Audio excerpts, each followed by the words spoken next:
Einstein said the only incomprehensible thing about the universe is that it's comprehensible. I've heard a lot of people defend the belief in God, but this clip you're about to see is one of the most powerful I've heard from a scientific standpoint. And when you're done watching, stick around because I have some things to share with y'all. See you there. Thank you very much, ladies and gentlemen.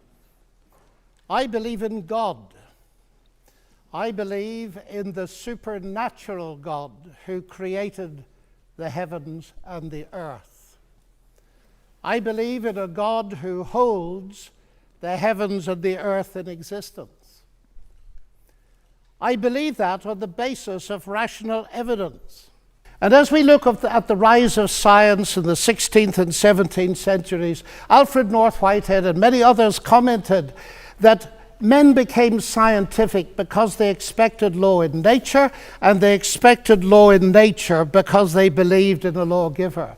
So, ladies and gentlemen, I'm not ashamed of being both a scientist and a Christian, because arguably Christianity gave me my subject. What I am amazed at is that serious thinkers today continue to ask us to choose between God and science. That's like asking people to choose between Henry Ford and engineering as an explanation of the motor car. When Newton discovered his law of gravity, he didn't say, I've got a law, I don't need God. No, he wrote the Principia Mathematica, arguably the greatest work in the whole history of science. Because he saw that God is not the same kind of explanation as a scientific explanation. God doesn't compete. Agency does not compete with mechanism and law. Why is there something rather than nothing? Alan Sandage, the brilliant cosmologist who became a Christian in his 50s, said God is the answer to that question. But people are now so desperate to show that the universe created itself from nothing, which seems to me to be an immediate oxymoron. If I say X created Y, I'm assuming the existence of X to explain the existence of Y. If I say X created X, I'm assuming the existence of X to explain the existence of X, which simply shows that nonsense remains nonsense even if high-powered scientists utter it. It reminds me a little bit of G.K. Chesterton, who said, "It is absurd to complain that it is unthinkable for an unthinkable God to make everything out of nothing, and then to pretend that it is more thinkable that nothing should turn itself into everything." The heavens declare the glory of God, says the ancient psalm. And we've unraveled a bit of that, seeing the fine-tuning of the fundamental forces of nature. It's something that's so striking to scientists that it demands explanation. And it seems to me that Arno Penzias hit it right.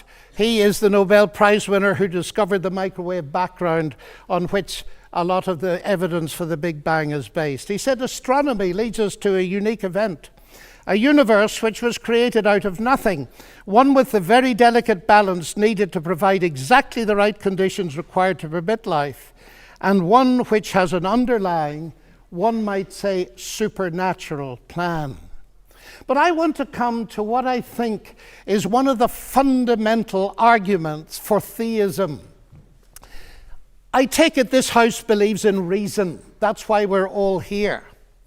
And as a scientist, I believe that the universe is rationally intelligible. That is something that has struck some of the geniuses of science as demanding an explanation. Einstein said the only incomprehensible thing about the universe is that it's comprehensible. And Wigner talked about the unreasonable effectiveness of mathematics. How is it that a mathematician thinking in her head in here can come up with equations that seem to fit the universe out there? Well, how is it indeed? Because the irony of the atheist position here is evident. My atheist friends, and I have many of them, tell me that the driving force of evolution, which eventually produced our human cognitive faculties, reason included, was not primarily concerned with truth at all, but with survival.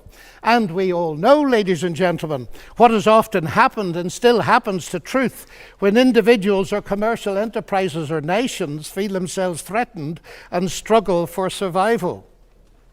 A leading philosopher, Alvin Plantinga of Notre Dame, says if atheists are right that we are the product of mindless, unguided natural processes, then they have given us strong reason to doubt the reliability of human cognitive faculties, and therefore inevitably to doubt the validity of any belief that they produce, including their atheism. Their biology and their belief in naturalism would therefore appear to be at war with each other in a conflict that has nothing at all to do with God. Yet my atheist friends still insist that it is rational for them to believe that the evolution of human reason was not directed for the purpose of discovering truth. And yet it is irrational for me to believe that human reason was designed and created by God to enable us to understand and believe the truth. Curious logic.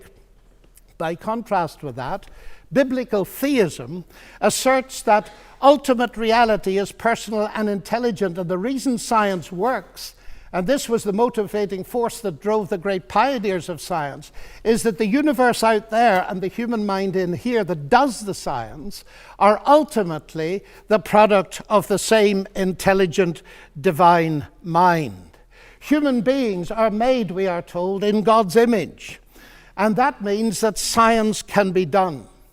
That makes infinitely more sense to me as a scientist than atheism does. I'll be real with you guys. I've doubted my faith at times, especially in those early days when I started becoming a Christian. I would just say, how can I believe this book? Like, how can I know it's true? Like, how can I know there's one God and he actually cares about me? Like, I thought about these things. But the more and more I learn and I experience life, the more I see the reality of this God, of this true God that we read about in the Bible. The more I seek after him, the more I ask questions, the more I approach life with an open heart and an open mind, I see his fingerprints all over the place. I see his power. I see his presence in my own life and in my family. And I can't expect everybody watching this video or people not watching this video that are atheists and agnostic, I can't expect them to believe in God the way I do, because for many of them, they haven't experienced God. For many of them, they've had difficult lives, because ultimately it is only by the grace of God. And I've said it over and over, and I'm sure you guys might be getting tired of it,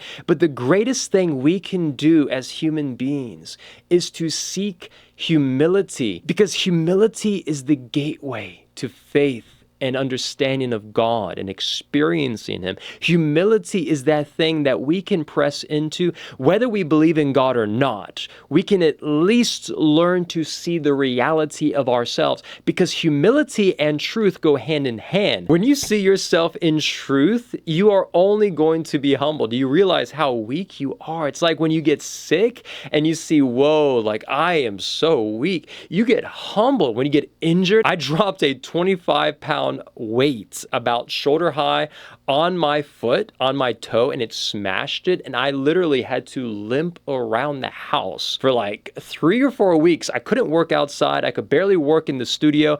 I mean, I was pretty much done during that time, but it humbled me to show how much I needed God. It showed how much I was reliant upon my foot, my toe, to move around. And you see a lot of people out there, non-believers, even believers, are prideful, thinking that they're doing everything on their own. They have everything worked out. They built their own life by their lifting themselves up by their bootstraps, if you will, to do these things. And I'm telling you something, like when we pursue humility, honest humility, whether we're Christian or not, we are going to see more of God. And it's something I have to wrestle with every single day, because I battle with pride.